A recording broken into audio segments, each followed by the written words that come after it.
আসসালামু আলাইকুম। কি অবস্থা সবার? এইখানে আগামীকালকের দেশের যেটা পরিস্থিতি নিয়ে আমি সাধারণত একটা ভিডিও নিয়ে আসছি সবার জন্য। এখানে আমার সাথে আছেন একজন প্রবাসী ভাই, উনি দেশের সম্পর্কে আগামীকালকের কর্মসূচি নিয়ে কিছু কথা বলবেন। আসসালামু আলাইকুম রহমতুল্লাহ। প্রিয় দেশবাসী, শুভেচ্ছা জানাচ্ছি আগামীকাল ছাত্র সংগঠনের কর্মসূচির উপরে। আমরা যেটুকু প্রবাস থেকে জানতে পারছি যে আগামীকাল লং মার্চ টু ঢাকা বা মার্চ টু ঢাকা প্রোগ্রাম আছে, যেটা 5 তারিখে 6 তারিখ হওয়ার কথা ছিল, ওটা আগে 6 তারিখ আসছে। 5 তারিখে 6 তারিখে ছিল, 5 তারিখে আসছে। হ্যাঁ হ্যাঁ। তো যেহেতু 5 তারিখে আসছে, এখন আমরা প্রবাস থাকলেও আমাদের আকুল আবেদন যে সকল ভাইরা দেশে আছেন প্রত্যেককেই যে যেভাবেই পারেন তাদের পাশে দাঁড়ান। প্লিজ প্লিজ প্লিজ তাদের পাশে দাঁড়ান, এই দুঃসময় তাদের পাশে দাঁড়ান।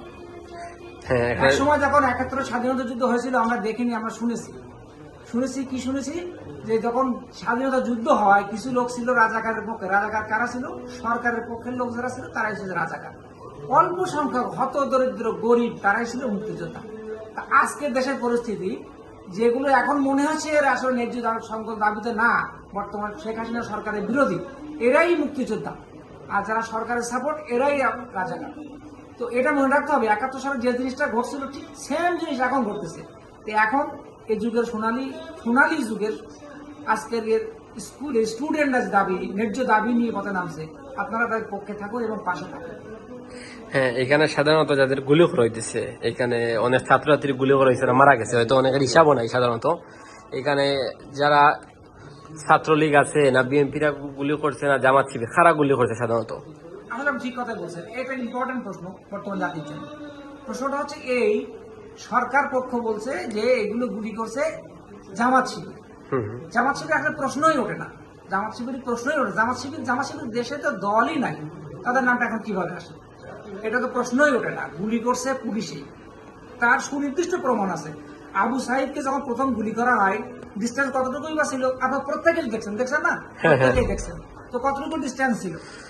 হয়তো বা 10 হাত কিংবা 20 হাত, যেটা আমরা ফুট যদি বলি 20-30 ফিট। আবু সাইদ স্টেট কাট একটা ছেলে দাঁড়িয়ে আছে, তার জীবনে সে কল্পনাও করতে পারেনি যে আমুকে তার গুলি করবে। পুলিশের প্রতি এত আশা বা ভরসা তার ছিল।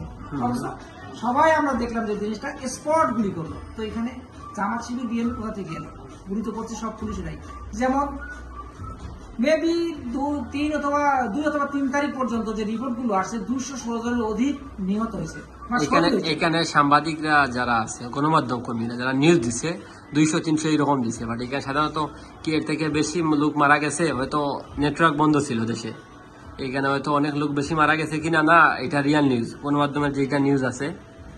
হ্যাঁ, রিয়েল নিউজ যেটা আমি যেটুকু দেখছি, আপনি যেটা শুনছেন সেটা সত্যি হতেও পারে। আমি যেটা দেখছি সেটা হচ্ছে 220 বা 16 থেকে 20-এর মধ্যে। তা যদি হয় তো এখানে 176 জন মেডিকেল রিপোর্টে পাওয়া গেছে যে তারা গুলিতে নিহত হয়েছে। তো গুলিতে নিহত হওয়ার অর্থটা কি বোঝায়? গুলিতে নিহত মানেই তো পুলিশে গুলি করছে, এটা স্পষ্ট। এখানে অনেক এখানে আছে, এখানে সময় টিভি বলেন, আপনার যমুনা বলেন, ইন্ডিপেন্ডেন্ট বলেন, ওরা নিউজ করছে যে অনেকে মাথায় হেলমেট লাগাইয়া, যেটা মোটরসাইকেল বাইক যারা ইউজ করেন হেলমেট লাগাইয়া ওরা গুলাগুলি করছে। এরা কি আসলেই পুলিশ না এরা অন্য কোনো লীগের সাথে জড়িত আছে? এটা আপনি ঠিকই বলছেন। ব্যাপারটা হচ্ছে কি, আপনারা দেখছেন দীর্ঘদিন যাবৎ বাংলাদেশ আওয়ামী লীগের যেটা ছাত্র সংগঠন বাংলাদেশ ছাত্রলীগ, এরা সব সময় মাথায় হেলমেট পরে এই সমস্ত দুর্বৃত্তন কাজগুলো করে। এরা এখনো করতেছে। 18 সালে কোটা আন্দোলনের সময় একই কাজ করছিল। এবছর যখন প্রথম দিন যেদিন করে হলে ছাত্রদের পিটাইলো, হেলমেট বাহিনীতে পিটাইলো, সাধারণ নেতৃত্বে হেলমেট বাহিনীতে পিটাইলো। এবং সে কিভাবে পিটাইলো আপনারা প্রত্যেককেই জানেন। উবায়দুল কাদের যদি এই কথাটা না বলতেন যে এই কোটা সংস্কার আন্দোলন এটা আমার ছাত্রলীগের জন্য যথেষ্ট, এই কথাটা বলেই তো উনি উস্কে দিলেন ছাত্রলীগকে। এটা তো স্পষ্ট, এটা একেবারে দুধের মতো সাদা যে এটা ছাত্রলীগেরই কাজ। হেলমেট বাহিনী মানে ছাত্রলীগের কাজ। যেমন পত্রিকায় আসছে সাভারে যে